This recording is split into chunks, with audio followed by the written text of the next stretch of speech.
Back with the remix. These boys are my sons like Phoenix. My city.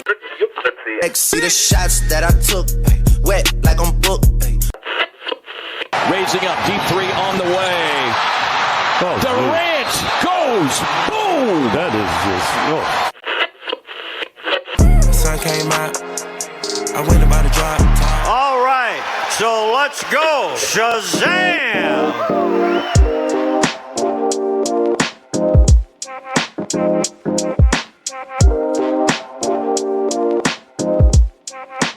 Bienvenue dans Valley-Hoop, le podcast francophone consacré aux Phoenix Suns.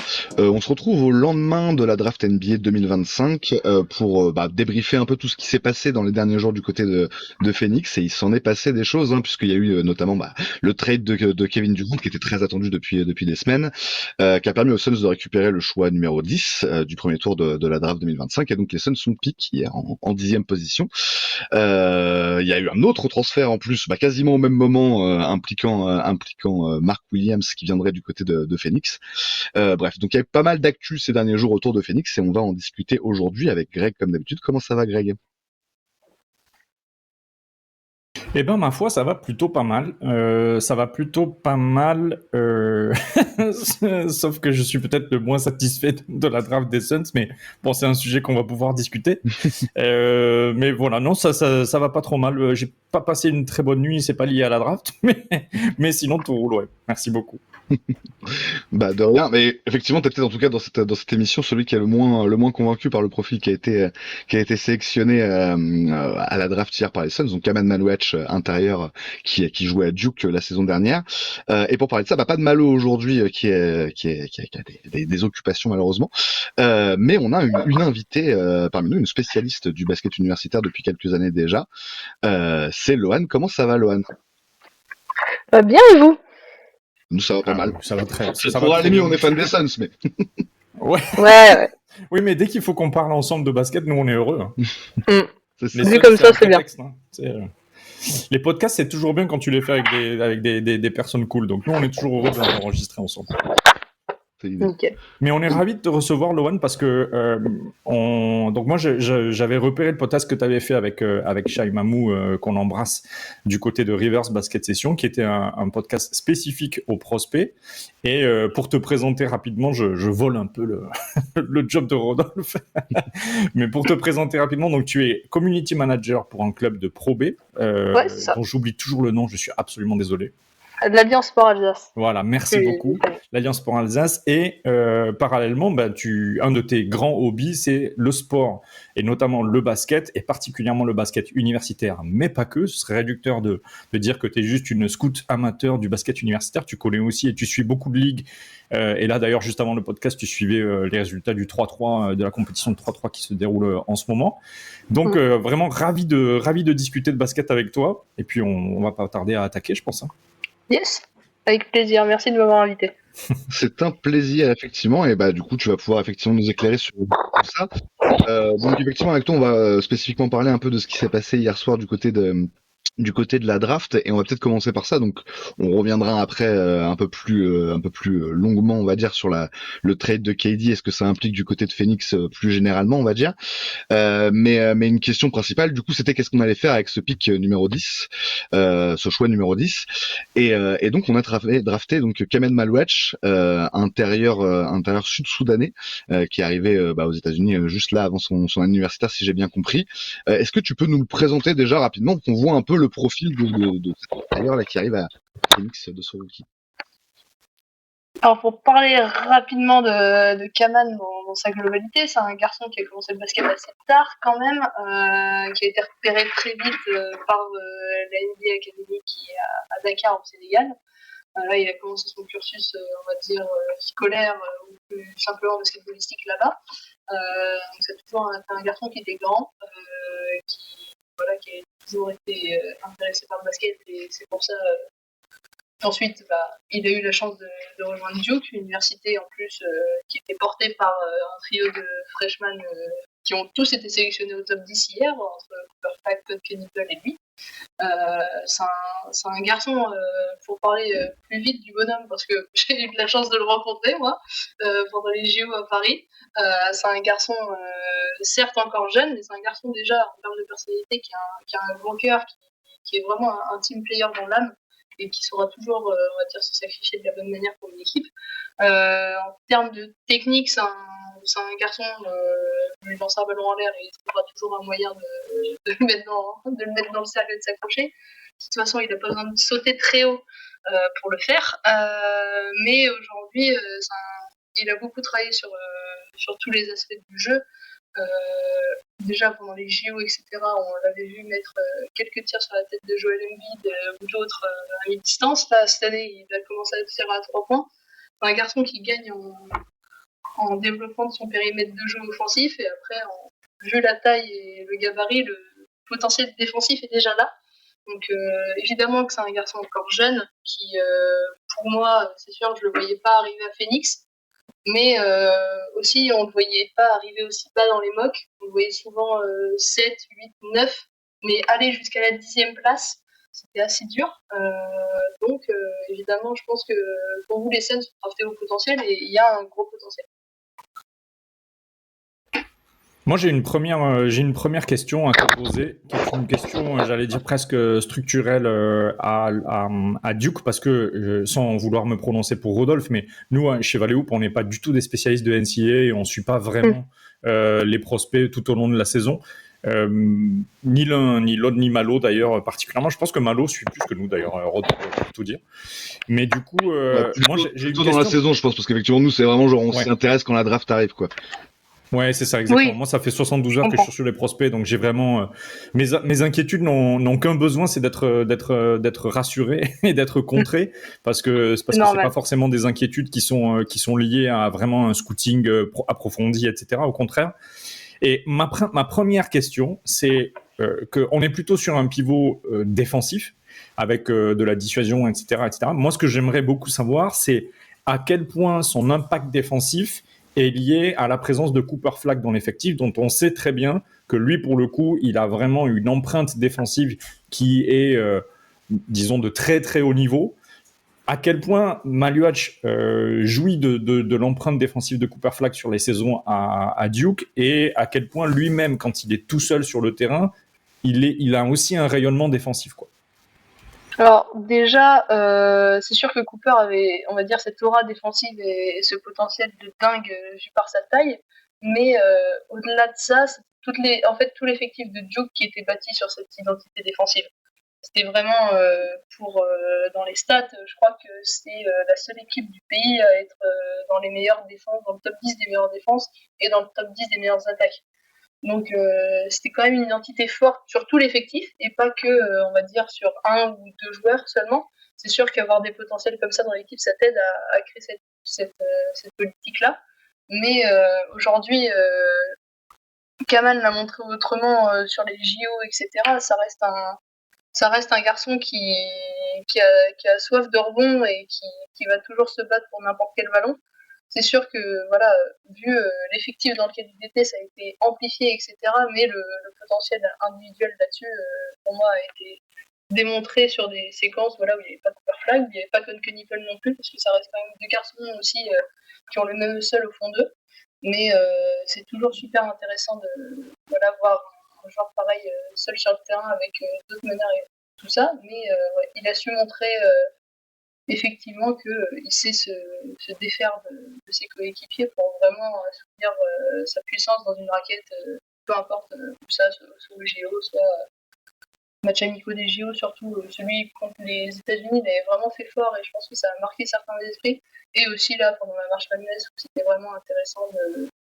Il y avait beaucoup de changements et on voyait vraiment la différence entre les deux moments. Quand il était avec Cooper et sans, mais l'intensité défensive restait la même. Et du coup, ma question qui suit, et après je te laisse reprendre Rogue, mais ma question qui suit, elle est dans cette logique-là, c'est est-ce que tu penses que les Suns ont drafté le potentiel d'une encre défensive pour les années à venir? Je pense qu'il y aura toujours un développement sur ce côté-là, même si aujourd'hui, pour beaucoup de monde, le développement principal, ce sera sur le côté offensif. Évidemment, garder en physicalité, etc. Parce qu'on ne jouera pas les mêmes physiques d'ici octobre pour lui.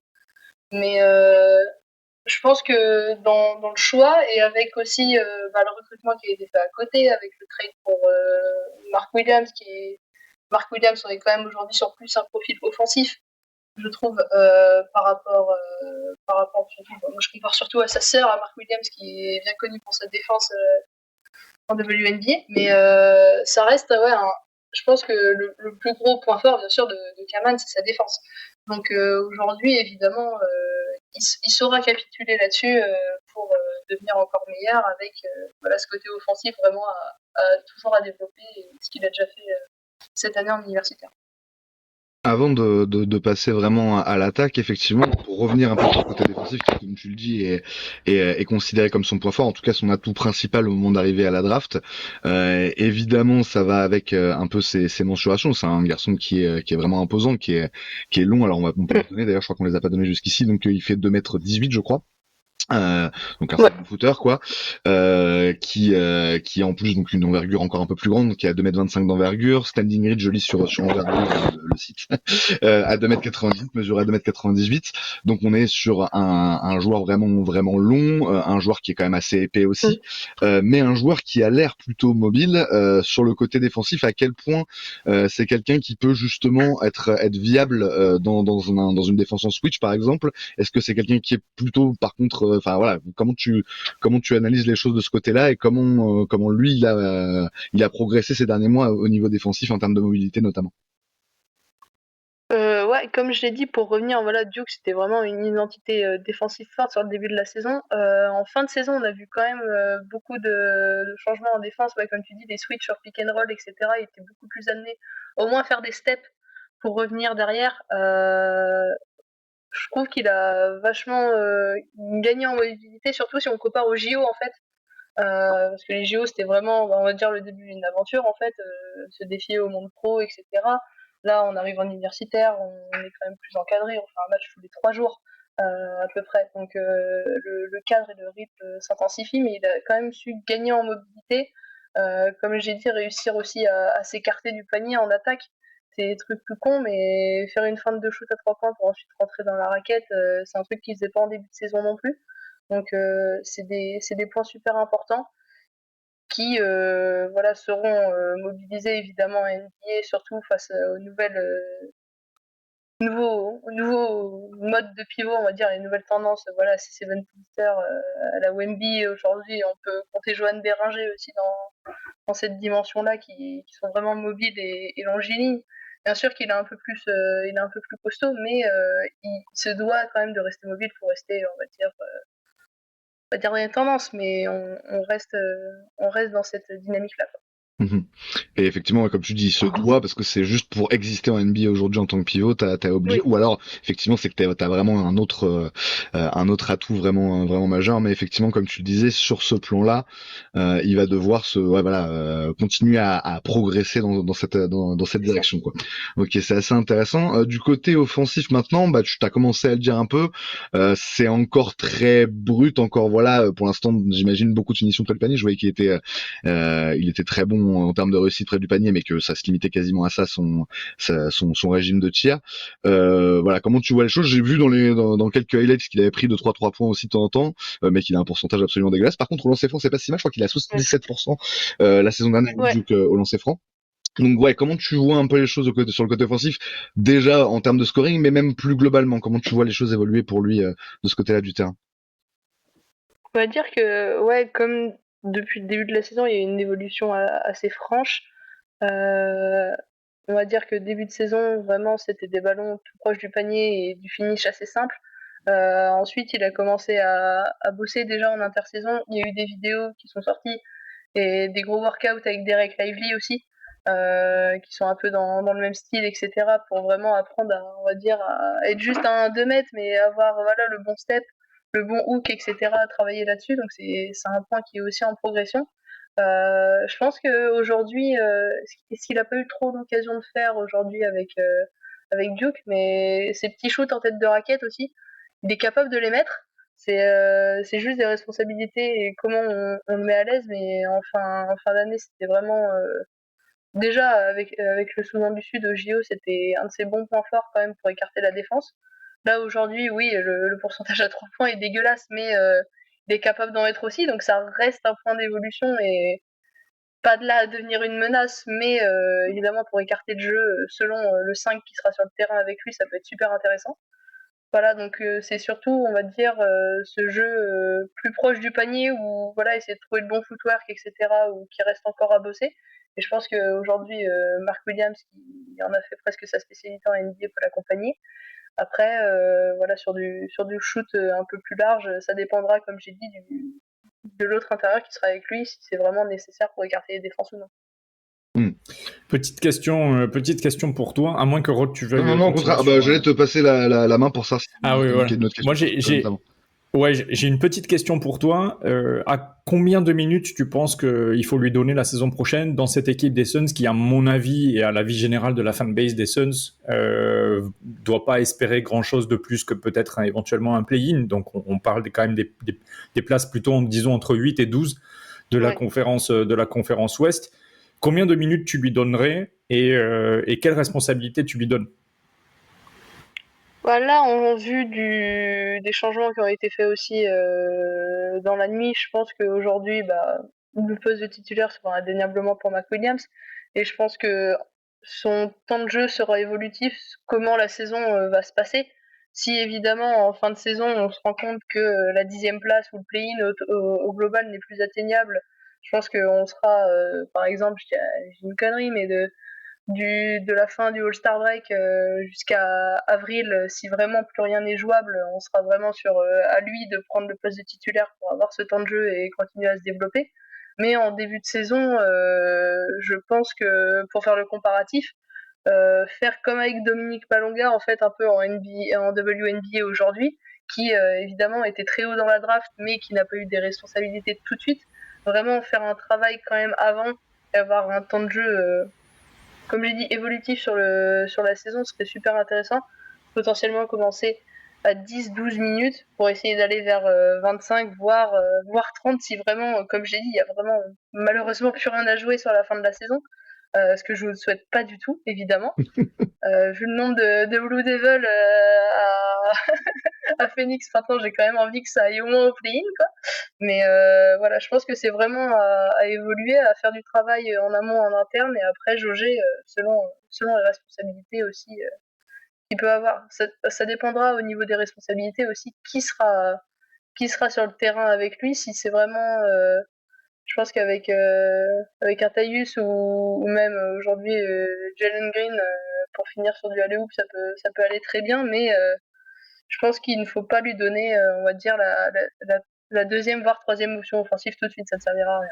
Mais ok. Évidemment. Et j'ai une autre question. Je pense sans trop me prononcer, mais que Tyus Jones sera pas dans l'effectif la saison prochaine, mais clairement sur les passes de Devin Booker, sur pick and roll et Jalen Green, oui. ça peut effectivement faire le job sur des alley-oop, etc. Ou en tout cas, il faut que la menace puisse exister, même si on l'utilise pas outre mesure. Mon autre question, c'est à quel point tu penses qu'il est capable de jouer dans un line-up à double big. Et je te pose cette question parce que en conférence de presse, à la fois le general manager Brian Gregory, qui est nouveau donc en poste du côté des Suns, et Jordan Hott, le nouveau coach, ont tous les deux dit que les line-up à double big, c'était aujourd'hui quelque chose qui devenait très moderne dans la NBA, qui allait sans doute se multiplier, vu qu'aujourd'hui le volume de shoot à 3 points s'est régularisé, tassé de la première à la 30e place de la ligue, même si les 5 derniers au volume à 3 points ne shootent évidemment pas autant que les 15 premiers, mais du coup, la bataille va se déplacer du volume à 3 points à la présence au rebond et à la sécurisation des rebonds. Donc, on voit des line-up double big apparaître, notamment du côté d'Houston, y compris en play-off. Ouais. À quel point tu penses que les Suns peuvent être modernes sur cet aspect du jeu-là, même si on ne demande pas évidemment 48 minutes de double big. Est-ce que tu penses que Maluach, à un moment, peut faire un line-up avec Mark Williams à côté de lui ou Nick Richards en double big? Je pense que ça peut être complémentaire. Cette année, en universitaire en tout cas, il a pas trop expérimenté, ou à part si Et encore, je vais pas dire que Cooper Flag est un big, même s'il y a quand même de la taille quand il joue en poste 4, on était quand même sur deux profils assez différents quand même.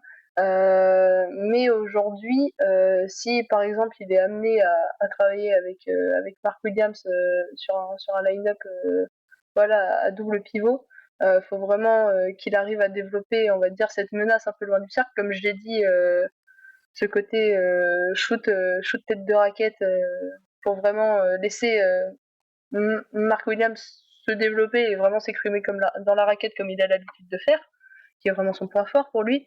Je pense qu'il y a un vrai potentiel défensif, peu importe s'il est aligné avec Mark ou Nick Richards. Là-dessus, il n'y a pas de souci.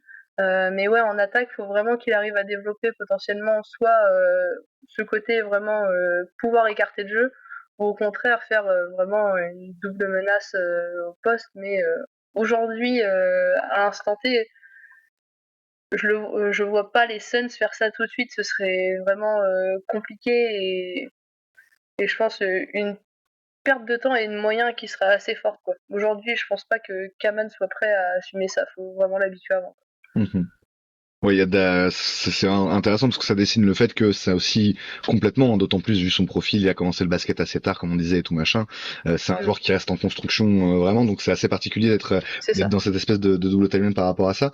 Peut-être pour revenir un peu juste à ses capacités et peut-être au point à travailler, parce que donc ça épouse un peu ça, ce thème-là. Moi, en écoutant, je crois que j'avais écouté le podcast d'envergure justement sur lui, la présentation, ils expliquaient qu'il y avait quand même, malgré quelques flashs intéressants en passing, un petit, un petit souci, c'est pas vraiment le bon mot, mais plutôt vraiment encore beaucoup de lacunes dans la gestion du ballon en main, c'est-à-dire quand il reçoit le ballon, au niveau des mains, quoi, tout simplement d'une manière générale. Est-ce que toi tu définis ça comme vraiment un de ses points faibles? Encore une fois, le mot est un peu fort pour un prospect, mais voilà, point à développer vraiment pour lui. Ouais, c'est sûr que au niveau du passing, quand il était amené à travailler avec des mecs où c'était vraiment Cooper Flag ou Con Knippel, qui étaient vraiment des mecs qui avaient une bonne vision du jeu sans ballon, qui étaient amenés à couper, etc.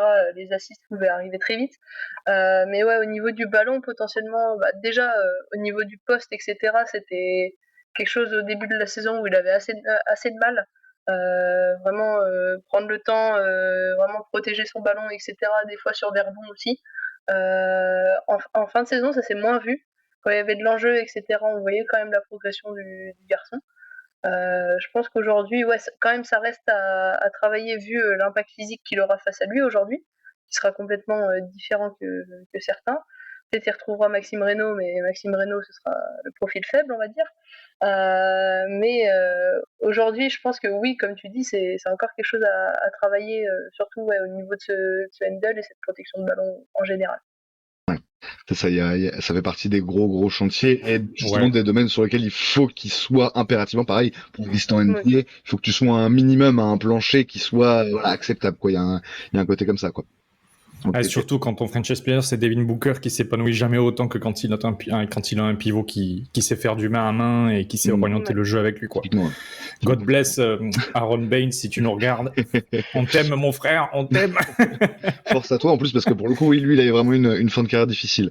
Garon, revenons encore sur Kaman Match. Moi, au vu d'un peu de tout ce que t'as dit qui était super intéressant, je suis désolé, on te bombarde de questions depuis tout à l'heure, mais c'est parce que voilà, c'est vraiment enrichissant pour nous et sans doute pour les auditeurs aussi. Moi, le truc que vraiment un peu dans tout ce que t'as dit, hein, ça dessine ça.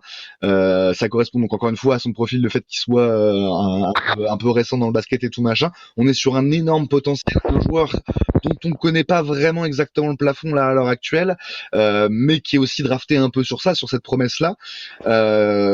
D'une certaine manière, le côté high reward, il est là. Est-ce qu'il y a aussi un côté high risk? Est-ce que ça peut être un bust, un top 10 de draft qui n'existe pas tout simplement en NBA? Sur quoi ça va jouer? Tu parlais de la mentalité qui était plutôt bonne. Voilà, comment tu vois les choses? Parce que voilà, à plus long terme, voilà, est-ce qu'on est sur un joueur qui est encore une fois, c'est impossible à dire en arrivant en NBA à 19 ans, mais est-ce que c'est un joueur qui est appelé pour toi, selon toi, à rester longtemps en NBA, ou qui peut au contraire, ça peut vite déraper, quoi? Ouais, je pense que, comme on l'a exprimé avant, je pense qu'un des facteurs principaux, ce sera évidemment la mobilité, avec le changement du jeu et l'évolution, on va dire, des pivots qui sont de plus en plus longiligne et mobile. Je pense que s'il garde cette mobilité tout en gardant un physique assez costaud, etc., il arrivera à se faire une place. Surtout que, comme on l'a vu cette année en universitaire, le développement est déjà là. Voilà, il y a déjà des axes d'amélioration sur le tir, etc., qui sont prouvés. Aujourd'hui, je le vois vraiment pas comme un bust. S'il est amené à garder voilà la même courbe de progression qu'il a déjà montré depuis, je prends avant les JO, etc., où ça quand même, il y a quand même beaucoup de progrès. Par rapport à d'autres joueurs de la classe que je ne vais pas citer, il y en a beaucoup d'autres que je vois plus en buzz que lui. S. Bailey, je ferai pas un podcast sur le jazz, hein, je vous préviens, parce que je vais dire que du mal de lui. Mais franchement, je vois mal, Kaman finir en buzz de chez Bust, comme Duke a pu le connaître avec Jali Okafor. Évidemment, voilà, il y a ce côté, on va dire, mobilité qui sera super important. Et s'il arrive à le développer et qu'il garde cette même courbe de progrès, il y aura aucun débat et il pourra rester longtemps face à des Wemby et autres. Ouais, du coup, ce que tu dis, c'est que les signaux là, pour l'instant, et effectivement sur ce qu'on a pu juger dans son intégration au basket américain, sont plutôt vraiment positifs, quoi. Il y a des raisons d'y croire, quoi. Il y a des raisons d'y croire. Ok, C'est ça. assez intéressant. Est-ce que Greg, t'avais autre chose sur le joueur en particulier, parce que t'avais déjà commencé un petit peu à... Non, sur le joueur en particulier, non, mais il y a toujours la question de l'absolu et du relatif. Et là, dans l'absolu, tu nous as décrit un profil qui, moi, pour le coup, justifie le pick en 10 dans l'absolu. Mais il y a la question relative au Phoenix Suns. Et du coup, je vais prendre 1 ou 2 minutes pour parler de la problématique Phoenix Suns. Mais effectivement, la saison dernière, on s'est rendu compte qu'il y avait un problème au poste. Ouais. Et transposons-le à la réalité du terrain. La réalité du terrain du côté des Phoenix Suns la saison dernière, c'est qu'effectivement, on avait la pire rotation au poste 5 de la ligue devant les Lakers. Et ça, c'est toujours un plaisir quand on est fan des Suns de battre les Lakers à quelque chose. Et donc, on les a battus à ce truc-là. Mais du coup, on se retrouve aujourd'hui avec donc Mark Williams, Nick Richards et Kaman Maluach. Moi, ma question, c'est que un des autres besoins primordiaux des Suns, c'était de rajouter de la taille médiane. Et donc, la taille médiane, c'est quoi ? C'est la taille moyenne, mais vous enlevez les extrêmes. Donc, vous enlevez le joueur le plus petit et le joueur le plus grand, et vous avez la taille médiane.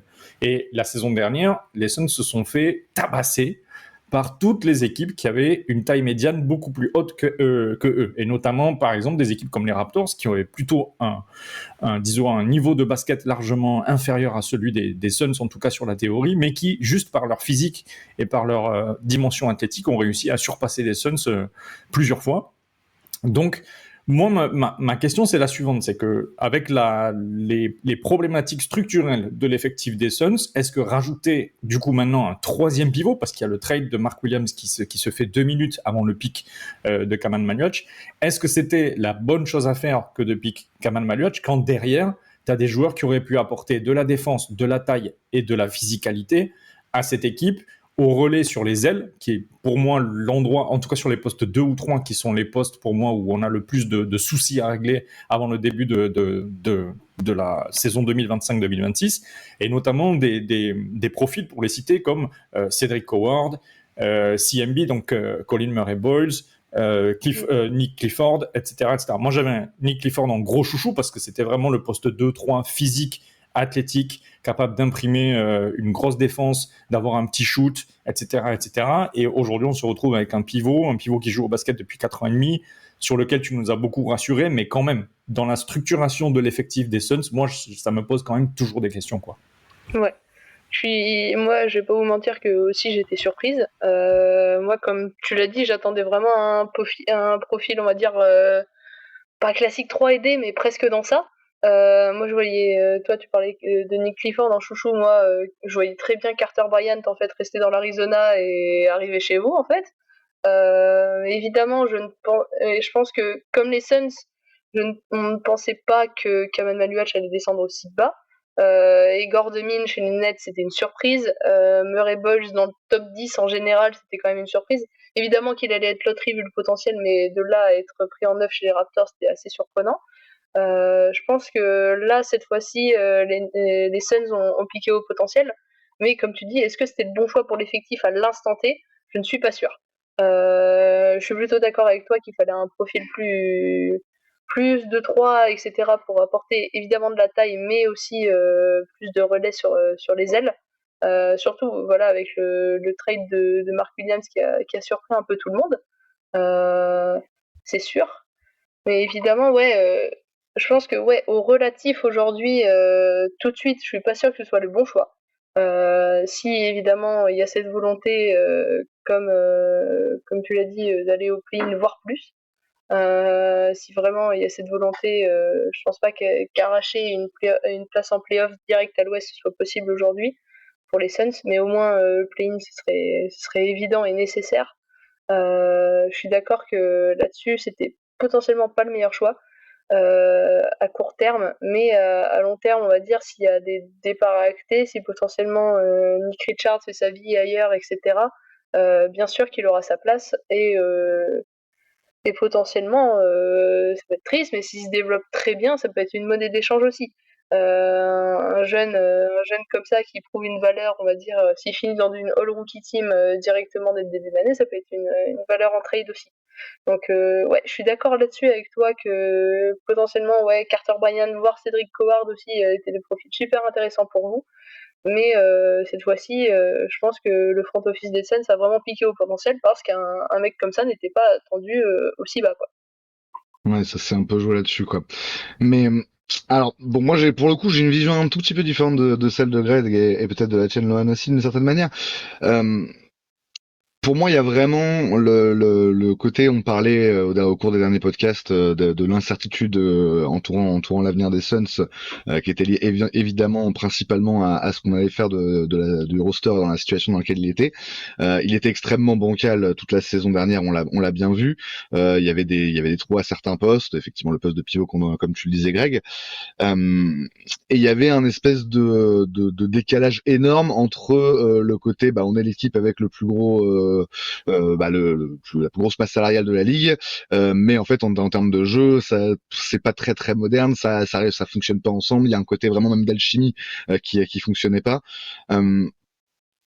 Le niveau des joueurs aussi peut-être, enfin voilà, il y avait plein de choses qui évidemment pour Bradley Beal la question elle se pose pour un contrat de 56 millions, mais même au-delà de ça, enfin de 54 millions, mais même au-delà de ça, en fait moi mon truc c'est de me dire là au niveau des Suns on est vraiment le cul entre deux chaises, c'est-à-dire que Booker a dit qu'il voulait rester, il l'a répété, il a été inclus dans le processus de recrutement du coach, qui signifie qu'on compte sur lui pour le long terme. On parle même de prolongation à 75 millions l'année d'ici quelques années, enfin voilà, qui pourrait être signé dans les prochaines semaines, donc pour kicker dans 2 ans.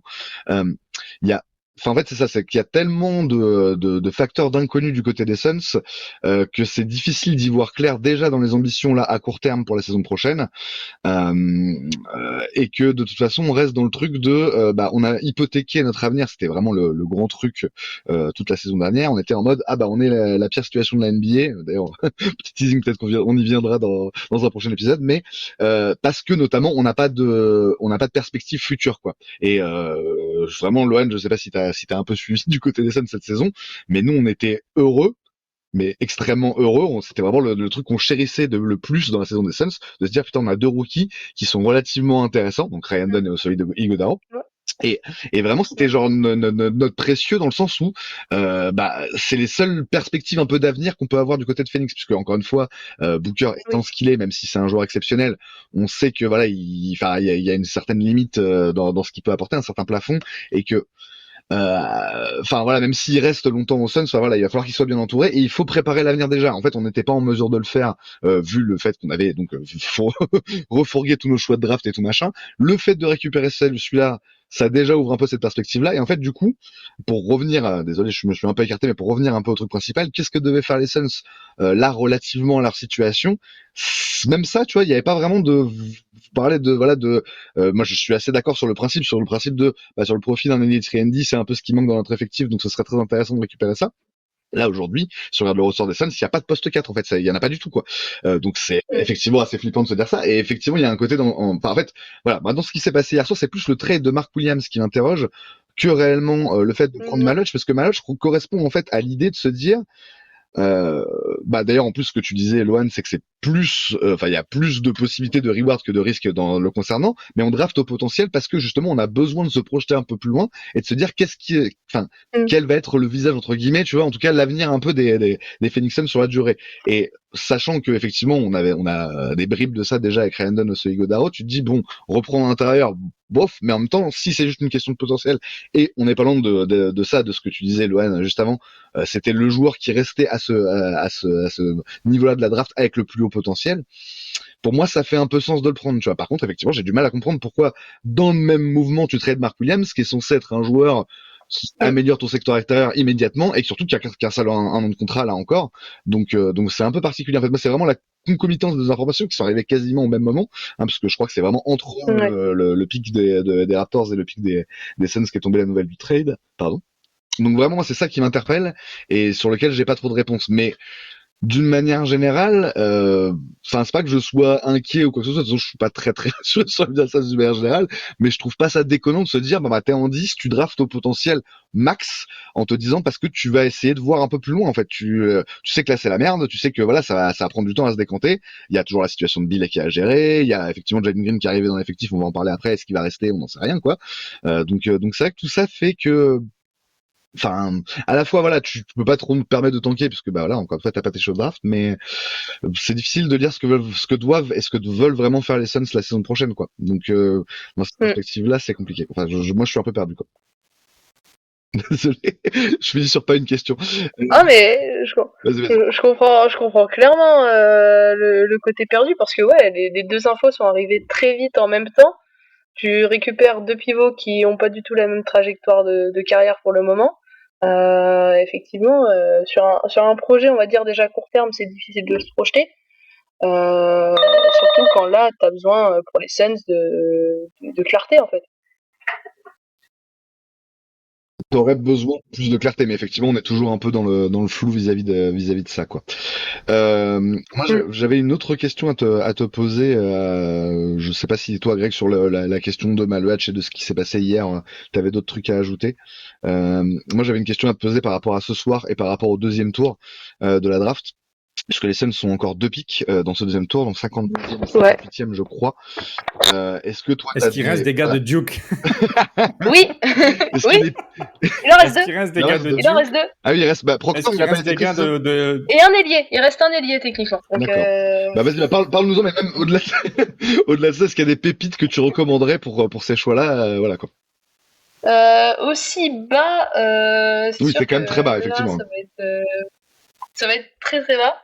Je pense que le plus gros, il reste encore, malheureusement, il reste encore aujourd'hui, nous en français, Maxime Reynaud et Noah Penza encore à drafter qui partiront dans le haut du tour, je l'espère.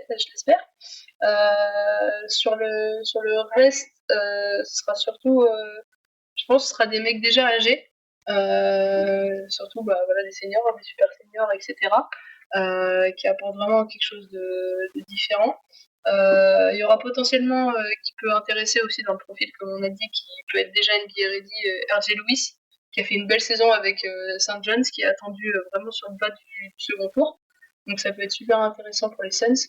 Après, sur la fin, il y aura sûrement encore, je pense, des postes 2-3, mais qui seront plus âgés, qui iront potentiellement dans une DA plus court terme, quoi. C'est vraiment, ça peut être prêt tout de suite, ce sera plus sur ces eaux-là, du Ting Paté qui était en G-League, du Mika Pili aussi qui était à Georgetown, ça va être vraiment cette vibe-là, quoi. Mais de toute façon, on va voir, hein, ça peut aussi bouger. Peut-être qu'ils peuvent utiliser ces 2 pics-là pour en choper un plus haut dans le second tour. Je sais pas trop comment ça peut fonctionner.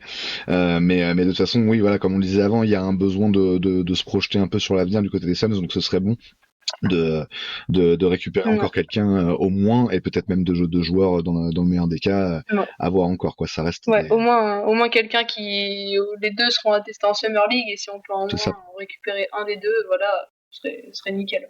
C'est ça, sachant qu'effectivement, on en a pas parlé, mais il y avait d'autres jeunes joueurs qui étaient un peu dans l'effectif des Suns la saison dernière, et notamment dans l'effectif des Valley Suns en G-League, et qui ont des potentiels, pourquoi pas, assez intéressants. Ty Washington Jr., Jalen Bridges, ce genre de profil-là. Donc on peut voir, en fait, ça peut être, effectivement, ça va être assez intéressant, on va voir, en fonction évidemment de ce qui se fait au deuxième tour, mais de regarder les Suns en Summer League cette saison, il va y avoir pas mal de trucs à observer.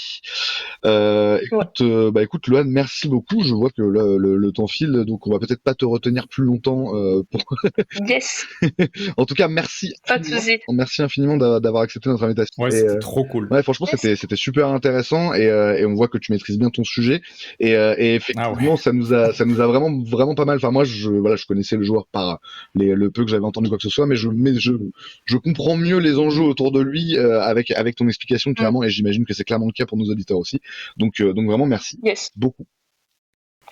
Ouais, merci à vous de l'invitation encore une fois. Hein. Ça fait toujours plaisir de parler basket avec des gens. De rien. Merci Loan. À plus tard. Ciao. Salut. A few moments later. On se retrouve donc dans cette deuxième partie de Valley Hoop pour parler un peu plus précisément et largement également du trade de Kevin Durant. Alors on va reposer un peu les choses, hein. Finalement, on avait tous les trois, quand on avait fait nos trade machines là, soigneusement évité les Rockets parce que c'était les plus grosses rumeurs et tout machin. On a eu tort parce qu'il semble rétrospectivement d'ailleurs que KD avait décidé que ce serait les Rockets et pas autre chose, et qu'il a pas vraiment facilité les choses à Phoenix. Donc pas merci KD pour ça. Merci KD éventuellement pour ce que tu as apporté sur le terrain. Ça c'est une autre question. On y passera peut-être un petit peu après. Mais en tout cas, donc le trade en lui-même.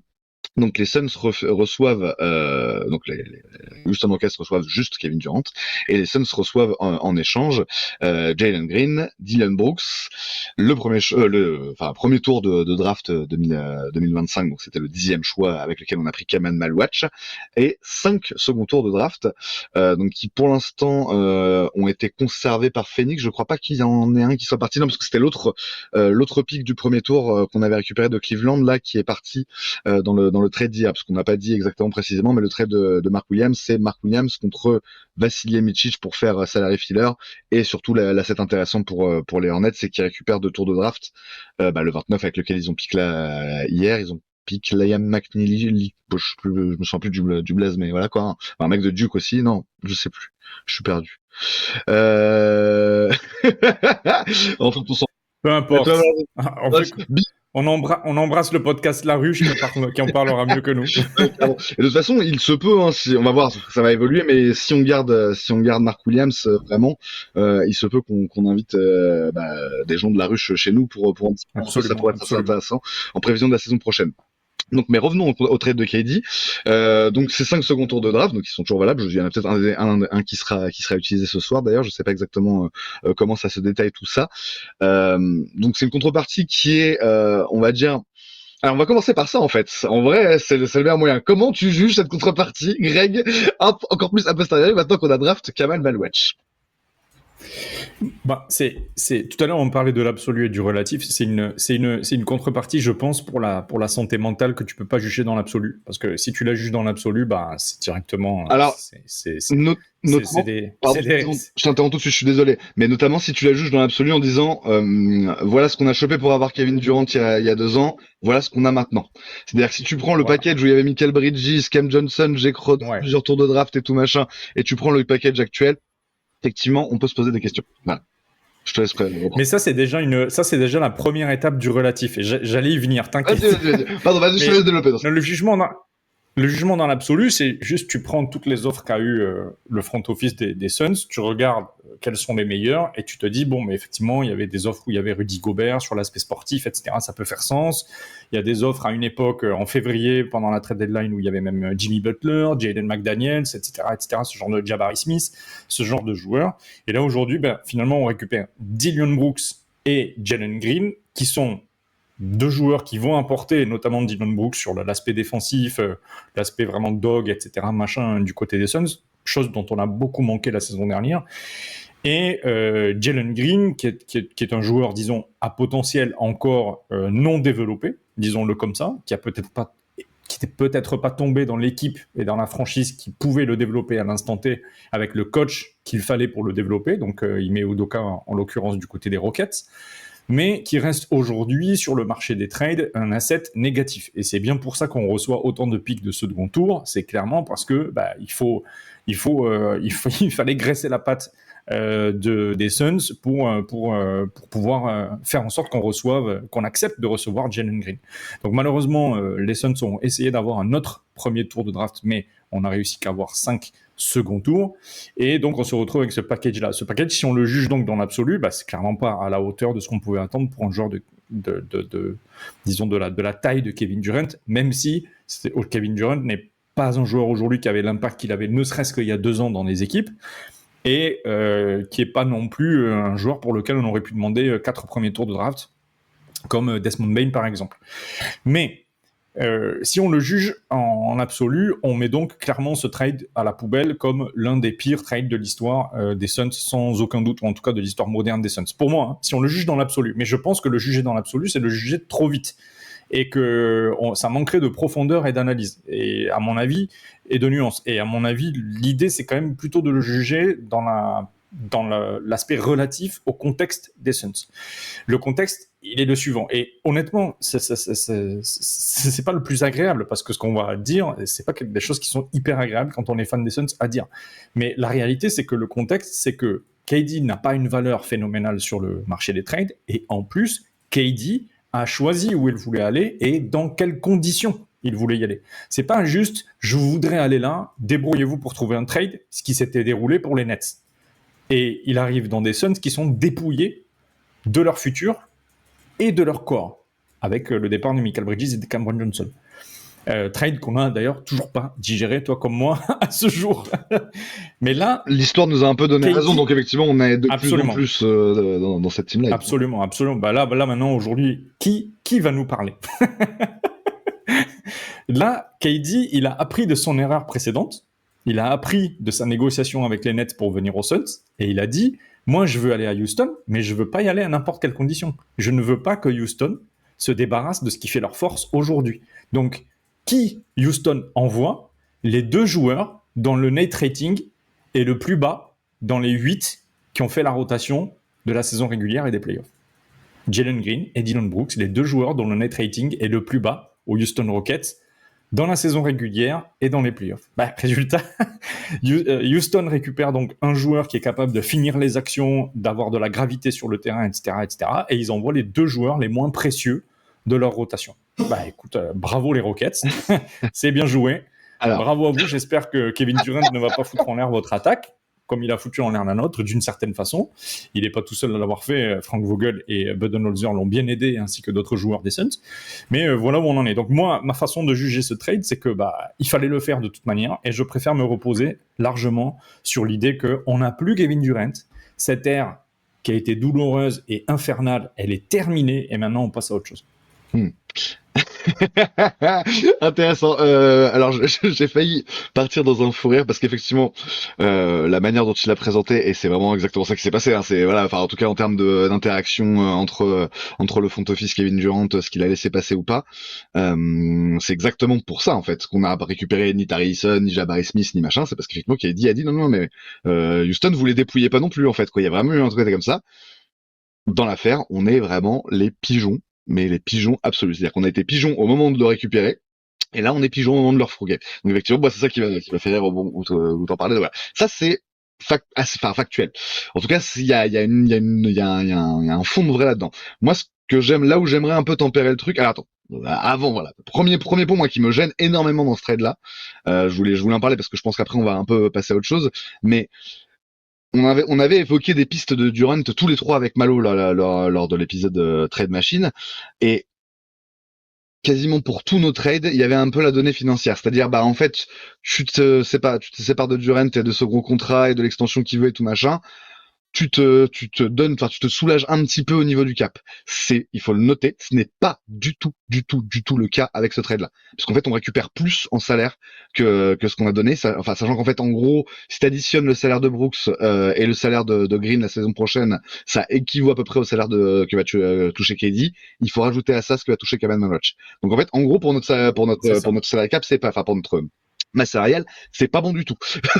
C'est pas, enfin voilà, c'est pas un trade justement de purge, un trade de tabula rasa, un trade de machin. C'est pas. Tout dépend de ce qu'on va en faire derrière, évidemment, puisque tout ça reste encore entre parenthèses, puisque on est peut-être seulement à une étape de la construction. En tout cas, c'est sûr par rapport à la construction de l'effectif par rapport à la saison prochaine. En tout cas, ça c'est certain. Mais donc pour revenir là-dessus, moi ce truc-là de base me gêne un peu. C'est même le premier truc en fait qui me gêne dans ce trade-là. C'est-à-dire que moi j'essaie de voir les choses assez froidement. C'est-à-dire que j'avais aucun amour pour maintenant je peux le dire sans aucun problème. Pourtant KD c'est un joueur que j'ai aimé, il y a pas de problème. Mais la manière dont ça s'est passé a été trop un crève-cœur pour moi pour que je puisse développer de l'amour pour les Suns version Book et KD. J'ai jamais eu d'accroche émotionnelle. Donc moi que KD se barre sur un côté sportif, bah ça se comprend effectivement. Le fit était plus évident, ça fonctionnait pas et tout machin. Lui il a besoin à 37 ans d'avoir encore un dernier challenge et tout machin. Je comprends très bien que lui. Non mais en fait on a vécu 2 ans d'une équipe qui n'a pas ramené des fans à Phoenix. Non, clairement. Il n'y a pas de nouveaux fans des Suns. En fait, ils viennent de repartir. C'était les fans de KD, en fait, quoi, qui étaient arrivés. Oui, c'est les fans de KD. Non, mais je parle des fans de, des fans de la franchise. Oui, t'as raison. Complètement. Par la beauté de son jeu ou par l'ampleur de ses résultats, a ramené des fans. Quand une équipe performe ou est très belle à voir jouer, elle ramène des nouveaux fans. T'as de nouveaux fans qui arrivent, qui s'intéressent à toi, etc., machin et tout. Ce qui s'est passé, effectivement, dans la période. Ça n'a jamais été le cas en 2 ans et demi, alors qu'on a pris un Hall of Famer qui a été finaliste MVP, etc., et avec qui on voulait gagner le titre, quoi. Tout à fait. Phoenix voulait gagner le titre. Complètement. Donc oui, il y a eu, enfin, c'est un constat d'échec immense évidemment, et on pourra y revenir. Peut-être qu'on y reviendra avec Malo plus largement cet été, mais c'est un constat d'échec immense pour la franchise et pour ses nouveaux propriétaires évidemment. Mais au-delà de ça, effectivement, donc moi, n'ayant pas d'affect autour de ça, je vois le truc un peu froidement. Comment est-ce qu'on peut sortir de cette situation-là?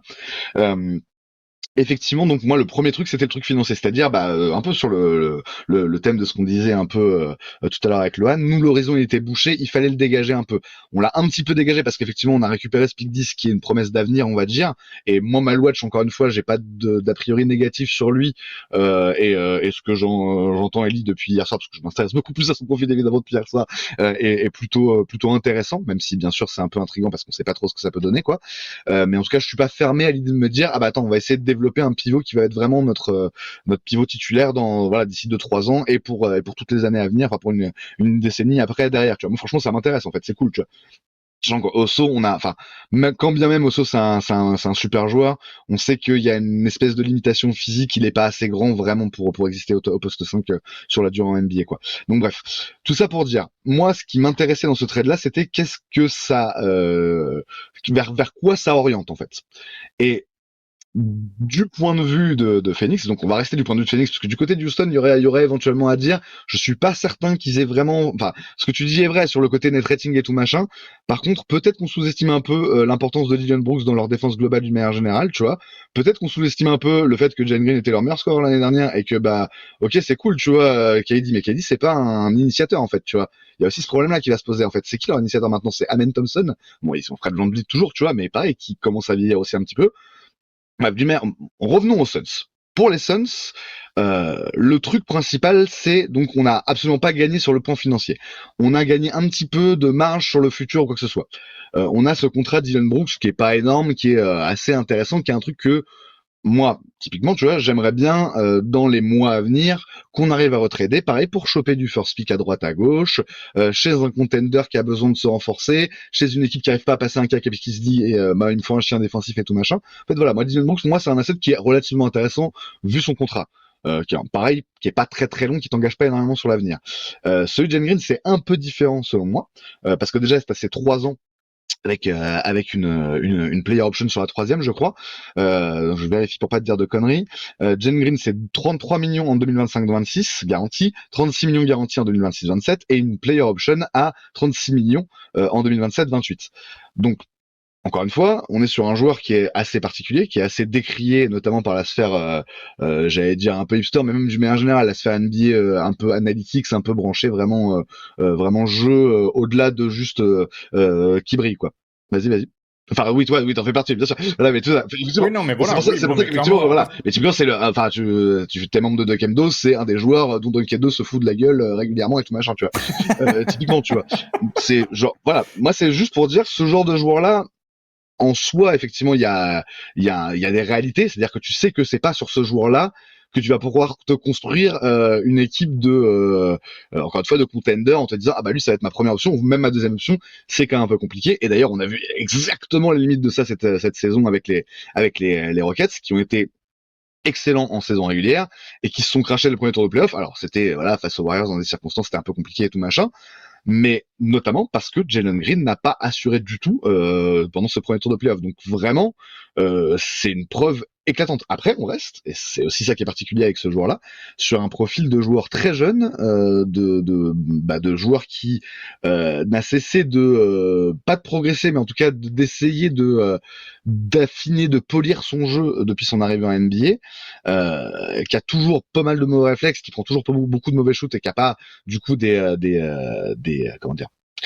des pourcentages de réussite de manière générale très satisfaisants. Ouais, c'est clair. Vraiment, le problème principal, on va dire, avec lui, il est autour de l'efficacité. Mais enfin, en fait, voilà. Donc, du coup, il a cette espèce d'asset bizarre là en Jalen Green que tu récupères. Moi, c'est vraiment, et je vais peut-être te rebalancer là-dessus. Moi, ma question, c'est, sachant qu'on sait, tu l'as dit toi-même en fait, juste avant, Jalen Green c'est plutôt considéré dans les sphères NBA comme un asset négatif. Pour faire passer la pilule du côté des Suns, il a fallu ajouter des tours de draft pour dire non mais regarde, prends Jalen Green. Est-ce que nous, sérieusement, on peut espérer, le refourguer en se disant ah bah c'est un asset intéressant, on va choper des trucs et tout machin. Est-ce que Jalen Green aujourd'hui il a cette valeur-là du côté de Phoenix? Moi, c'est ma question que je me pose, la question principale même. Alors, je pense que oui, mais je pense pas sur le court terme. C'est-à-dire que, à mon avis, on est encore dans le bargaining capitalisme préféré de Matisse Bia. Et en fait, l'idée, c'est qu'on prend un pari. Enfin, si on doit trader KD pour une valeur très, très peu haute, très même basse, on doit accepter de prendre un pari, et ce pari s'appelle Jalen Green. Le pari de Dillon Brooks n'existe pas parce que tu sais le joueur que tu vas avoir et tu sais la fonction qu'il va avoir à la fois dans le vestiaire et sur le terrain. Par contre, tu as effectivement toutes les questions que tu as relevées sur Jalen Green. Le truc, c'est qu'on a un coach aujourd'hui, pour le présenter par l'aspect positif, parce qu'on vient de parler très négativement de Jalen Green depuis le début du podcast, donc essayons d'en parler sur ce que ça pourrait apporter de positif, mais on a un développeur de talent à la tête de l'équipe désormais dans le coaching staff. Jordan Hott, c'est le mec qui a développé Jarrett Allen aux Cavs, qui a développé Evan Mobley aux Cavs, qui a développé en partie Darius Garland la saison dernière aux Cavs, qui a aidé Kenny Atkinson à développer ses joueurs, à leur trouver un nouveau rôle, à les aider à progresser sur le plan offensif et sur le plan défensif. On est sur un développeur de talent. Ce que peut-être, j'en sais rien, on sait jamais ce qui se passe dans les coaching staff. Peut-être que du côté des Rockets, on n'avait pas ce genre de coach-là, ou en tout cas pas à la hauteur de ce que Jordan Hott semble être. Donc, si on part du principe qu'on est optimiste, on peut dire que Jordan Hott va réussir à le développer, et qu'une fois qu'il sera développé, soit ce sera un très bon joueur en complément de Devin Booker, et que du coup ça répond au plan initial de Matisse Bia et de Josh Bartelstein, de mettre à côté de Devin Booker un arrière-scoreur, ce qu'il voulait faire avec Bradley Beal. On reste dans le même modèle. C'est le même modèle. Ils ont fait exactement la même chose avec un autre joueur.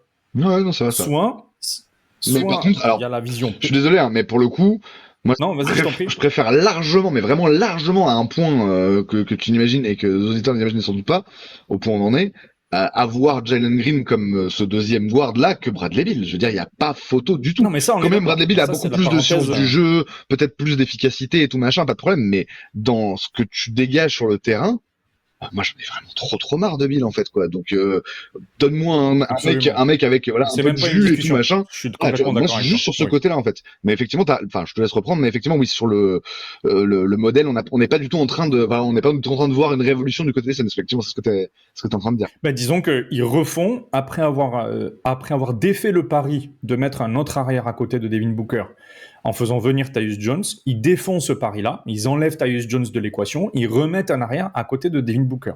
Si ça fonctionne et que le potentiel de Jalen Green se développe, soit tu le gardes à côté de Devin Booker et tu continues de le payer 33 millions et tu vas au bout de son contrat et tu renégocies ensuite. Et du coup, il faudra quand même que sportivement ça fonctionne sur les ambitions de Matisse Bia, c'est-à-dire les ambitions de bague. Soit tu choisis de le vendre parce que sa valeur sera redevenue positive. Donc, entre guillemets, t'es gagnant. Ça, c'est le pari qu'ils prennent. C'est le scénario optimiste. Quel est le scénario pessimiste maintenant ? Le scénario pessimiste, c'est que tu dois le trader parce que le mec, il plafonne. Il a toujours une efficacité largement en dessous de la moyenne.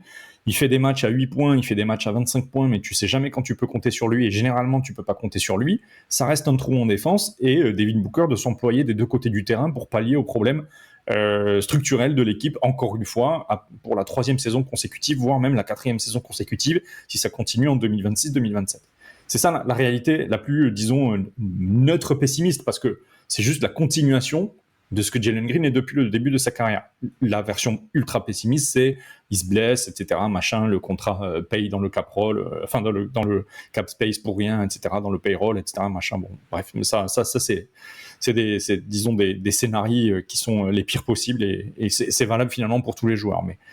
Mais dans le scénario le plus neutre, c'est un gars dont tu es obligé de rebalancer les 5 seconds tours qui sont venus avec lui pour le refourguer à quelqu'un en échange de 1 ou 2 role-players, et tu repars sur un sempiternel mouvement où tu reprends un pari, etc., jusqu'à ce que Devin Booker en ait marre, ou jusqu'à ce que Devin Booker accepte de jamais gagner un titre avec Phoenix. Alors, ouais, c'est tout en vrai. Pour moi, la situation de Jalen Green, elle se limite à ça. Ça sert à rien d'essayer d'aller voir plus loin sur Jalen Green. Pour moi, les vraies questions autour des Suns, elles sont ailleurs, et elles sont notamment sur quels sont les moves que le front office va faire maintenant, et comment améliorer l'équipe là, aujourd'hui, pendant tout le reste de l'été. Et comme je disais dans la conversation du FC Soleil, comment améliorer l'équipe même, on sait très bien qu'on ne sera pas compétitif la saison prochaine, donc comment l'améliorer jusqu'à la trade deadline 2026, donc dans bientôt 9 mois, 10 mois presque, ouais c'est ça, presque 10 mois, 8 ou 9 mois, Ouais, c'est ça. Et donc, comment on va se préfigurer, comment on va être configuré structurellement dans l'effectif, à la fois en termes de cap space, de payroll et de talent agrégé dans le roster, quand il va falloir se positionner sur l'intersaison 2026-2027 avec une free agency où il y a beaucoup de monde qui sera disponible, où on aura peut-être réussi à libérer du cap space ou pas, et où en tout cas, il va falloir qu'on fasse notre marché parce qu'on arrivera à Devin Booker 30 ou 31 ans, et qu'il va falloir commencer à vraiment se bouger pour activer le planning très pressé de Matisse Bia sur la conquête du titre. En fait, Voilà. oui, toute l'incertitude, justement, elle repose autour de cette donnée-là. C'est-à-dire qu'effectivement, comme on est sur ce propriétaire toujours aussi bravache qui arrive et qui dit, bah ouais, non, y a pas de problème, ça a pas du tout marché, mais on va faire comme j'avais dit et puis ça a marché. Là, c'était le discours en substance de cet été. C'est genre, oui, ça a marché, mais c'est parce qu'on n'a pas fait comme je voulais, quoi. Ok. C'est pas ce qui me semble, moi, en tant que fan. J'ai plutôt l'impression inverse, mais bon, bref.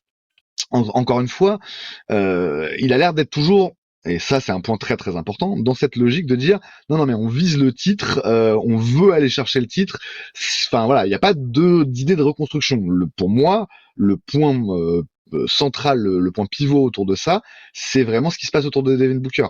Le front office n'a pas envisagé une seule seconde, a priori en tout cas, de se débarrasser de Devin Booker, dans le sens où de se dire, bah encore une fois, tabula rasa, bouton rouge, tout ce que tu veux et tout machin. On essaie de redémarrer sur du futur. Ryan Dunn, Osso, notre pick 10, machin, tout ce que tu veux. Récupérer d'autres picks, par exemple sur cette draft là avec Booker. Enfin, ce type de truc là, tu vois. Typiquement, c'est pas du tout le chemin qui a été on va dire envisagé par le front office, et j'avoue d'une certaine manière il faut être honnête, parce que moi dans ma perspective, et tel que j'ai commencé par présenter le problème au niveau de Green, Brooks, les assets ou quoi que ce soit, je suis dans un référentiel, un schéma de pensée qui n'est pas vraiment celui du front office. Donc d'une certaine manière, c'est un peu, ça n'a pas vraiment de sens d'essayer de réfléchir en termes de reconstruction, parce que c'est pas comme ça que pense le front office réellement. Même si évidemment, et on l'a vu encore une fois, la draft de Maluach, les deux joueurs draftés l'année dernière, le fait que là on va sans doute piquer au second tour aussi. ils sont pas fous non plus. En fait, ils savent que bah il faut du 109. On le sait avec le nouveau CBA, la valeur des contrats rookies est encore plus intéressante. Donc voilà, ça ne Non, mais je pense pas, tu vois. ils ont plutôt bien cerné. Hein. Ils ont plutôt bien cerné les besoins de l'équipe. C'est juste la méthode qui nous pose question aujourd'hui. C'est juste la méthode. Mais ils ont bien cerné. Moi, j'ai plutôt aimé la manière qu'ils avaient. Je suis désolé, je te coupe, mais je trouve qu'ils ont plutôt bien cerné les besoins de l'équipe. Ils ont parlé effectivement de recruter des jeunes. Ils ont parlé de recruter des gens qui étaient vraiment très motivés sur le terrain. Et ils ont parlé de recruter des joueurs qui sont plus hauts et qui ont une dimension athlétique, qui sont plus grands et qui ont une dimension athlétique. Pour moi, c'est les 3 problèmes principaux que l'équipe avait sur les 2 saisons dernières. Alors attends, vas-y, on va résumer. Donc moi, je les suis. On a dit quoi? On a dit taille, on a dit niaque. On a dit taille médiane. Taille médiane, je répète la notion de taille médiane. Voilà. Donc alors, attends, parce qu'effectivement, c'est pour voir à quel point ça correspond effectivement aux moves qui ont été opérés ces dernièrement. Taille médiane. On recrute ces 2 pivots là, donc Mark Williams et 2 pivots 7-footer, Mark Williams et Kaman Malwatch. Du coup, ça compte pas. Pourquoi? Pour moi, ça compte pas. C'est pas de la taille médiane, quoi. Tu vois, c'est pas t'augmentes la taille. T'augmentes la taille moyenne. Oui, je vois ce que tu veux dire. Alors, t'as raison. T'as raison. D'autant plus qu'effectivement, les 2 autres joueurs qu'on a récupérés, donc pour l'instant, là, dans les derniers jours, c'est-à-dire Jalen Green et Dillon Brooks, c'est pas spécialement des grands. Donc effectivement, t'as raison. On va dire. C'est ça, quoi. Ah, mais sur la moyenne des 4 joueurs qu'on a récupérés, c'est pas si mal. Bref. En tout cas, voilà, ils s'attaquent au problème de taille en s'attaquant directement au problème du pivot, parce qu'effectivement, il y a un problème au niveau du pivot. Il s'attaque à la question de, on va dire, le côté dog, le côté fight avec un joueur comme Dillon Brooks, et il s'attaque au côté justement energizer et tout machin avec Green et Brooks pour le coup, mais Green plus parce qu'il est plus jeune et que de toute façon il a un profil juteux comme on dit, tu vois, vraiment. Dans ce sens-là, effectivement, comme tu dis, ils vont un peu dans cette direction-là. C'est les points faibles qu'ils ont identifiés. Il y a une certaine logique. Est-ce qu'ils recrutent ce type de truc-là? La question qu'il faut regarder, c'est qu'effectivement, dans cette logique-là, donc on va sortir de ma logique de reconstruction qui n'est pas vraiment valable au point où on en est de la situation des Suns. On est vraiment dans cette fameuse logique de retooling qu'on avait évoqué et tout machin autour de Booker, tu vois. Comment, voilà, le visage de l'équipe est donc en train de changer. Donc KD, bye bye. Moi je suis désolé, mais moi quand je vois que Jalen Green est recruté, je me dis bah en fait ça veut dire Bill, on va s'en débarrasser, tu vois. Il y a des tractations et tout machin. Apparemment c'est un signe. Lui il bloque encore un peu les trucs au niveau de sa no trade clause et tout machin, mais ça va finir très probablement, allez, en tout cas possiblement au point où on en est par un buyout et un wave and stretch. Mais ce qui est sûr, c'est qu'une des valeurs de Jalen Green dans son arrivée au Phoenix Suns, c'est que ça permet au front office de dire on a recruté quelqu'un sur le même poste que toi, c'est lui qui va prendre le plus de minutes, il va avoir 30 minutes par match. Derrière, il y a soit Grayson Allen, soit un autre arrière qui arrivera plus tard, soit Colin Gillespie. Tu vas avoir 4 minutes de jeu par match. Donc, soit tu pars, soit tu restes avec tes 4 minutes et tu n'auras aucune chance de te montrer pour aller chercher un autre contrat à la fin du tien. Donc, c'est toi qui vois, mais c'est ça la situation. En tout cas, il faut arriver à lui mettre la pression d'une manière ou d'une autre, effectivement. Donc, c'est un moyen, encore une fois, pas forcément, on n'est pas sûr que ça va marcher ou quoi que ce soit, mais pourquoi pas, quoi. En tout cas, il faut essayer, quoi.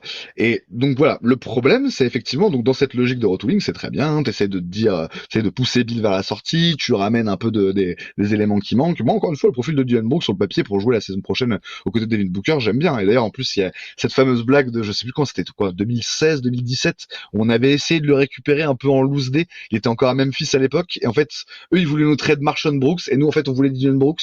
Il y avait eu un truc comme ça, je sais plus si tu te souviens de cette histoire. Donc finalement, 8 ans après, Dillon Brooks est finalement Phoenix Suns. Moi, pour le coup, tu vois, je suis pas fermé à l'idée. Effectivement, ce qui pose problème, c'est l'organisation globale du roster. Et quand on regarde à l'heure actuelle au point où on en est, donc on a 5 shooting guards. On a pas mal d'ailiers, au poste 3 aussi, donc effectivement Brooks qui peut jouer à ce poste-là. Attends. On a 5 shooting guards, donc dont aucun n'est un défenseur élite. Aucun. C'est vrai. C'est malheureux. Parce que c'est très important. Mais que veux-tu? Bill n'a jamais voulu devenir Joe Holiday. Qu'est-ce que tu veux? C'est comme ça. Aucun n'est oversized, aucun n'est grand. Non, ça va, ça. D'accord? C'est Booker le plus grand. Après, t'as du talent quand même. Je parle juste de Booker et Green, hein. C'est mon Bill, je le compte même bien plus. Sûr. Oui, bien sûr. Mais t'as du talent quand même. Mais je veux dire, là, tu fais face à. Mais c'est vrai que défensivement, non, t'as raison. Défensivement, ça pose problème le profil de ces 5 shooting guards qui vont un peu dans le même sens. t'as déjà un problème dès le poste 1-2. T'as de Je te l'initiateur. laisse continuer sur les wings. Le truc, c'est ça, c'est que t'as de l'initiateur, t'as du shooter. En fait, ça, c'est plutôt des guards à profil offensif, quoi qu'il en soit. En tout cas, si on prend les 3 principaux, donc Jalen Green, encore une fois, on en a 5 en comptant Bill, mais je vais le mettre très très loin. Mais si on prend les 3 principaux, a priori, là, dans l'effectif, que sont donc Jalen Green, en termes de salaire, en tout cas, Devin Booker et Grayson Allen, effectivement, c'est des profils, différents, mais tous les 3 qui penchent beaucoup plus du côté de l'attaque, que du côté de la défense, c'est clair et net. À l'inverse, les profils qu'on a en 3, c'est plutôt des profils défensifs, donc Dylan Brooks, on l'a dit, Ryan Dunn évidemment qui est notre chouchou et qu'on va continuer à espérer voir du côté des Suns le plus longtemps possible avec le plus de minutes possible la saison prochaine, et un joueur comme Royce O'Neal qui pour le coup lui a énormément déçu et dont le contrat est devenu subitement un peu un boulet parce qu'il en a encore pour 3 ans à 10 millions la saison. Donc c'est pas certain qu'on arrive à trouver promeneur avec le niveau de jeu qu'il a montré la saison dernière, mais en fait on a besoin. Et je vais peut-être rebondir sur ça parce qu'en fait donc t'as des trous béants à certains postes. Alors en admettant que ce sera full point book la saison prochaine, pourquoi pas, voilà. Mais c'est quand même assez limité en termes de backup derrière, puisqu'a priori on va peut-être essayer de garder Gillespie, mais ce serait tout quoi. Et le gros point dans l'effectif maintenant qu'on a récupéré du pivot, et encore une fois il y aurait à discuter sur la qualité de ces pivots puisqu'on a la rotation intérieure. C'est le poste 4. Voilà. Donc voilà, on a juste pour finir avec le pivot, on a la rotation intérieure de Charlotte d'il y a 2 ans en gros, avec donc Caban Malwatch, gros potentiel mais aussi grosse incertitude et un joueur encore à polir sur de nombreux aspects. On en a parlé abondamment avec Lohan en début d'émission, mais effectivement donc dans tout ça il n'y a pas du tout de poste 4 actuellement à Phoenix. Kevin Durant est parti. Ozo et Godaro, c'est voilà. Alors j'ai évoqué la question hier sur le FC Soleil, on m'a dit bah non c'est quand même un 5 et tout, mais en même temps dans la situation actuelle t'as 3 pivots 7-footers avec Nick Richards qui est encore sous contrat la saison prochaine avec Phoenix. T'es un peu presque obligé de décaler Oso en 4, d'autant plus que ça répond à la logique du double big dont tu parlais. Vas-y, je te laisse enchaîner. Oui, absolument. Non, mais la réalité, c'est que bon, tu peux toujours dire que c'est Dillon Brooks qui va défendre sur le 4. Tu vois, j'ai eu une discussion avec quelques camarades de Dunk Hebdo ce matin à ce sujet. Tu peux toujours dire c'est Dillon Brooks qui va se taper le poste 4. Ok, très bien. Tu le mets sur le poste 4. Qui s'occupe des lignes arrière? On vient de le dire, il n'y a personne sur les lignes arrière qui est capable de défendre. De défendre correctement, de défendre au-dessus du niveau moyen de la ligue pour que cette équipe soit, et on parle même pas de compétitive, juste digne, ce qu'elle n'a pas été depuis 2 saisons. On parle de dignité, on parle pas de compétitivité, c'est 2 choses différentes. C'est juste ne pas se faire trouer par le random 4e option offensive des Minnesota Timberwolves en première série de playoffs ou en saison régulière. Ne pas se faire trouer par les Toronto Raptors qui sont au fin fond de la conférence Est et à chaque fois qu'ils nous ont affrontés la saison dernière, ils nous ont tapé. Donc en fait, c'est juste une question de dignité. c'est ça, il faut se mettre ça en tête. Il faut bien se mettre ça en tête. Il y a un tel trou de taille médiane et de capacité défensive dans la médiane de l'équipe. Donc, c'est-à-dire, t'enlèves le plus petit, Colin Gillespie ou Jalen Green, et tu vas jusqu'au plus grand, tu les enlèves de l'équation. Il te reste quoi? Il te reste des joueurs qui sont globalement trop petits pour leur poste. Puisque ceux qui vont dépanner sur le poste 4 seront trop petits pour le poste 4, et ceux qui vont occuper les postes 1 et 2 en défense vont se faire trouer par des mecs genre qui jouent 2 aujourd'hui. Tu vois, je parle souvent de Minnesota, mais c'est aussi le cas de plein d'autres équipes qui sont beaucoup plus grandes. Tu regardes, par exemple, la taille médiane du côté de New York. Elle est beaucoup plus grande. T'enlèves Jalen Brunson, t'enlèves Mitchell Robinson. T'as littéralement 3 mecs qui sont vraiment très très bien dimensionné quoi. Michael Bridges c'est un grand poste 2 capable de jouer 3, OG Anunoby c'est un grand poste 3 capable de jouer 2, 3, 4 et après bah, t'as le reste quoi tu vois. Tu regardes du côté de Oklahoma City, c'est exactement la même chose, et en plus eux ils ont un talent défensif aligné à quasiment tous les postes. Donc, ouais, ils ont Shea qui est grand, et oui, non, mais je te dis la taille médiane. Non, mais t'as raison. C'est ça, tu vois. T'as raison. Et effectivement, la taille médiane, c'est vraiment une notion qui est très importante dans la NBA d'aujourd'hui. T'es obligé d'avoir des mecs qui sont grands et qui sont bons en défense. C'est pareil pour Boston, etc. Et je dis pas que c'est ce qui permet de gagner, etc. Je dis juste que c'est ce qui permet aujourd'hui de jouer en NBA et d'exister dignement sur le terrain. Je dis pas, il s'agit pas de gagner. Il s'agit juste d'exister dignement sur le terrain. Que ce soit pas à chaque fois la 4e option d'une équipe qui te punisse. Non, mais effectivement, encore une fois, c'est ce profil-là de joueurs justement un peu ailiers, qui peuvent être même, enfin voilà, des 2-3 et tout machin parfois, mais qui ont cette taille supérieure, ouais, entre 2 mètres et 2 mètres 10 quoi. Et effectivement, nous, on en a beaucoup trop peu dans notre effectif. À l'heure actuelle, effectivement, ce type de joueur-là, c'est Royce O'Neal et Ryan Dunn, mais comme ils sont obligés de jouer 4 parce qu'on n'a pas de poste 4, ils seront undersize par rapport aux autres 4, donc effectivement, le problème reste entier, tu vois. Donc effectivement, il y a un vrai souci de fond par rapport à ça, et tu fais bien de le souligner vraiment largement, parce que effectivement je trollais un peu sur le fait, attends, tu veux de la taille, on a pris 2 bigs et tout machin. Globalement, le problème il n'était pas vraiment ça, parce qu'on a vu qu'on avait quand même pris des gros pivots la saison dernière. En tout cas, enfin voilà, Nick Richards, c'était un peu ça l'idée sur le terrain. On a essayé de faire jouer Ball un peu sur cet argument de taille aussi, mais c'est effectivement globalement le déséquilibre, un des déséquilibres principaux, parce que moi c'est pas du tout le seul déséquilibre, hein. T'as parlé du côté défensif aussi, on peut aussi parler du côté offensif, mais de la manière dont le roster a été construit la saison dernière, là c'est encore plus le bordel, on a du mal à y voir clair. En fait, tout ça, ce que ça veut dire, en tout cas j'espère, ça paraît logique, ne serait-ce que parce que t'as pas de poste 4 là actuellement dans ton roster, c'est que de toute façon on est encore très très loin du compte, et qu'en fait du point de vue, encore une fois, pour repartir dans cette perspective de retooling du point de vue du front office, ils peuvent pas avoir fini le chantier là, c'est impossible en fait, c'est 100% impossible. Et effectivement, faut voir ce qui est tradable ou pas, sur quoi t'as des valeurs marchandes ou pas, mais globalement, je pense que ça peut être un peu la conclusion de ce podcast là aujourd'hui, c'est que en l'état actuel des choses, il est impossible de prédire le visage qu'aura Phoenix la saison prochaine, quand bien même on vient de faire un gros trade plus de moves à l'heure de la draft hier, et qu'on va peut-être drafter au deuxième tour ce soir. C'est la Il faut espérer, quoi. On peut espérer, je veux dire, voilà, mais en fait, on n'a aucune certitude sur le fait que Jalen Green reste, sur le fait que Dylan Brooks reste, quid de Grayson Allen, Royce O'Neal. On a vu des rumeurs comme quoi, les Suns sont agressifs sur le marché vis-à-vis de Grayson Allen, ils vont essayer de leur fourguer et tout machin. Il est évident, encore une fois, que Royce O'Neal, vu son contrat, vu ses productions et tout machin, on va essayer de s'en débarrasser. Comment ça fonctionne?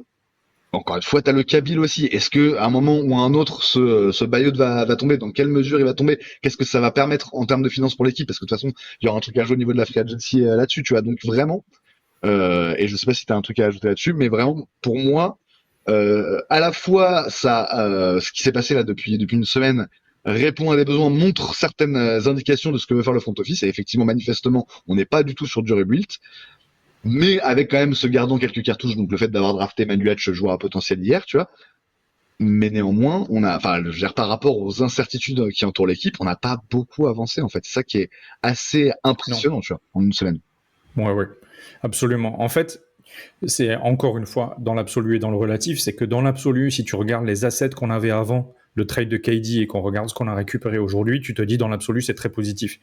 Mais on parle de tellement loin qu'en relatif à la situation des Suns, c'est pas suffisant. C'est nettement pas suffisant.